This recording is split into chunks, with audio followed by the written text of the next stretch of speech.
Welcome to Adobe Tech Bangla. সুপ্রিয় দর্শক, আসসালামু আলাইকুম। এই ভিডিওতে কথা বলবো ল্যামিনেটিং মেশিন নিয়ে। ল্যামিনেটিং মেশিন দিয়ে সঠিকভাবে সঠিক যেই পাওয়ারটা সেটা দিয়ে কিভাবে ল্যামিনেটিং করবেন এবং ল্যামিনেটিং কোন পেপারে কত পাওয়ার দিয়ে রাখতে হয়, ল্যামিনেটিং মেশিনের যে প্রাথমিক কিছু সমস্যা হয় এবং ল্যামিনেটিং মেশিনের দাম সহ বিস্তারিত এই ভিডিওতে আলোচনা করব। আশা করছি পুরোটা ভিডিও দেখবেন। এখানে দেখতে পাচ্ছেন একটি রেগুলেটর আছে, তো এই রেগুলেটরটির সঠিক নিয়মটা আমি এখন বলবো। তো এর নিচে দেখতে পাচ্ছেন তিনটি সুইচ, আমরা পাওয়ারটি দিয়ে দিই, হিট হতে থাক আর আমরা কথা বলতে থাকি।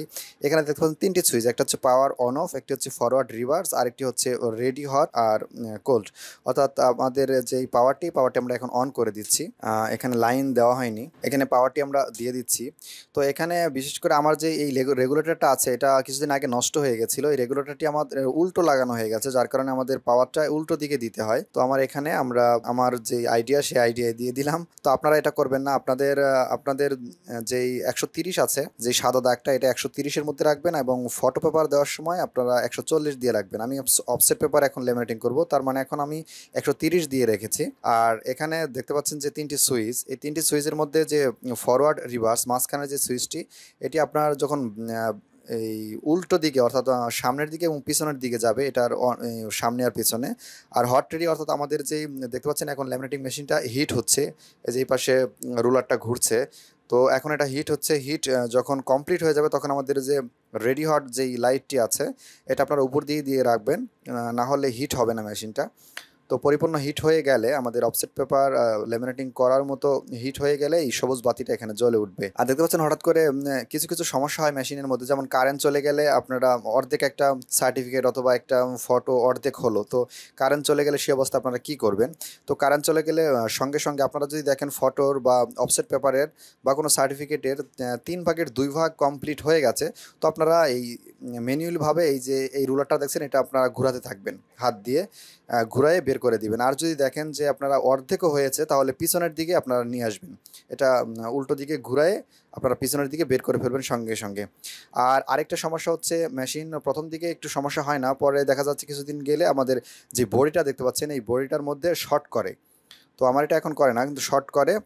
তো এক্ষেত্রে আপনারা এই মেশিনটা খুলবেন, খুলে এটার ভিতরে যেই একটা মোটর লাগানো আছে, মোটরের একটা আর্থিনের কানেকশনটা আমাদের বডির সাথে লাগানো থাকে, ওই কানেকশনটা আপনারা কানেকশনের যে নিচে যে নাটটা আছে এই নাটের নিচে একটা প্লাস্টিকের কোনো কিছু বা মোটা ধরনের কোনো পেপার টেপার এখানে দিয়ে দিবেন, তাহলে আর শর্ট করবে না।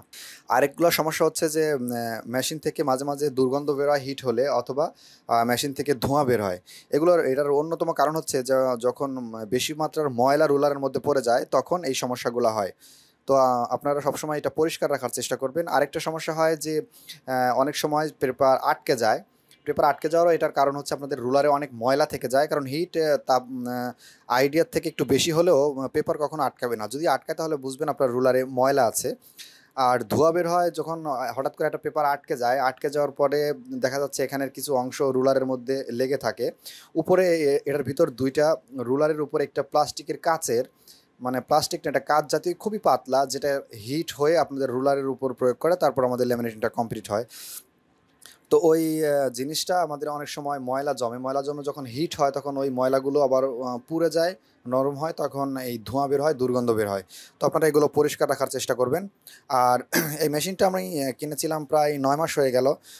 মেশিনটা কিনেছিলাম 3900 টাকা দিয়ে, কিন্তু আমার মেশিনে কোনো সমস্যা হয়নি, তবে একটা সমস্যা হয়েছিল যে রেগুলেটরটা এটা কেটে গেছিলো। কেটে যাওয়ার পর আমি রেগুলেটর কিনে নিজেই লাগিয়েছি, যার কারণে একটু মানে বেশি ভালো হয়ে গেছে, যেমন উল্টো হয়ে গেছে এটা লাগানোটা। এটা আমাদের মানে তারটা উল্টো হয়ে গেছে, তো আমি আর অলসতা করে এটা খুলে আবার ঠিক করে লাগাইনি। তো আপনারা যদি পারেন তো নিজেরা করবেন, না পারলে মেকানিক্স দিয়ে করাবেন। তো আমাদের যেই মেশিনটা এখন সম্ভবত হিট হয়ে গেছে, দেখতে পাচ্ছেন যে মেশিনটার সবুজ বাতি জ্বলে গেছে। তো আমরা এখন যে পেপারটি আছে এই পেপারটি আমরা দিয়ে দিব এটার ভিতরে। আপনারা দেখবেন যে এখন যেহেতু পরিপূর্ণ হিট হয়ে গেছে, তো আমরা এটা দিলে সম্পূর্ণভাবেই আমাদের একবারই ল্যামিনেশনটা হয়ে যাবে, বা কাগজটাও এখানে আটকাবে না।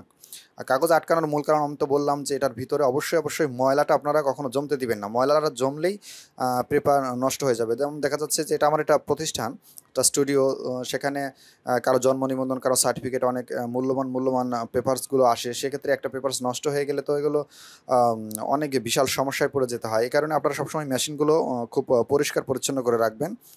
কারণ এই মেশিনটার প্রধান শত্রুই হচ্ছে আমাদের বাহিরের ধুলাবালি ময়লা। আর কাগজ আটকে গেলে অবশ্যই আপনারা মেশিনটা খুলে দেখবেন যে এখানে কিছু কিছু অংশ লেগে আছে। তো দেখতে পাচ্ছেন যে পেপারটি বের হয়ে যাচ্ছে। তো এই যে দেখেন একেবারে 100% প্রথম যে একবার দিলাম এতে করে এই যে মানে একেবারে মানে খুব সুন্দরভাবে ল্যামিনেশনটা হয়ে গেছে, দেখতে পাচ্ছেন। তো ল্যামিনেটিং মেশিন এর থেকে দামিও আছে, আপনারা চাইলে এর থেকে ভিআইপি মেশিনও কিনতে পারেন। তো আমার সেটার প্রয়োজন হয় না, কারণ এর আগেও আমি একটা মেশিন চালিয়েছি এই দামের মধ্যে। তো ভিডিওটি দেখে আপনারা কতটা উপকৃত হলেন জানি না। তো যদি ভিডিওটি ভালো লাগে অবশ্যই একটি লাইক দিবেন এবং চ্যানেলের ভিডিওগুলো আপনাদের ভালো লাগলে চ্যানেলটি সাবস্ক্রাইব করে রাখবেন। পরবর্তী ভিডিও দেখার আমন্ত্রণ জানিয়ে আজকের মতো এখানেই শেষ করছি। আল্লাহ হাফেজ।